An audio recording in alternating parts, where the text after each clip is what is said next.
आज मुंबई राष्ट्रवादी भवन में अजीत दादा पवार साहब, महाराष्ट्र के उप मुख्यमंत्री और महाराष्ट्र प्रदेश राष्ट्रवादी कांग्रेस पार्टी के सदर जयंत पाटिल साहब, इनकी मौजूदगी में उनके हाथों से हाजी माजिद साहब चमड़ेवाला, इनके कई सैकड़ों कार्यकर्ताओं के साथ, वर्करों के साथ में राष्ट्रवादी कांग्रेस पार्टी के अंदर आज शामिल हुए और रईस उस्मानी साहब, जनता दल, MIM, MDF,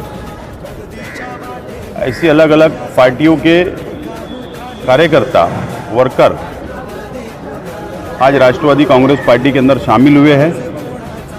और यकीनन माजिद भाई, रईस भाई राष्ट्रवादी पार्टी के अंदर आने से पार्टी मजबूत होगी, इस बात का हमको यकीन है। और अजीत दादा पवार साहब ने वादा किया है कि मालेगांव शहर के विकास के लिए जो रुपया पैसा लगेगा, जो फंड लगेगा, हम देने के लिए तैयार है। और इंशाअल्लाह मुझे उम्मीद है कि आने वाले दिनों के अंदर भी कई बड़े चेहरे, कई बड़ी हस्तियां शहर की राष्ट्रवादी कांग्रेस पार्टी में शामिल होगी और पार्टी मजबूत होगी। आज ये प्रोग्राम मालेगांव मुस्तफ़ा बंगार बाज़ार डायमंड कारपेट होलसेल रेट में यहाँ पर कारपेट दिया जाता है।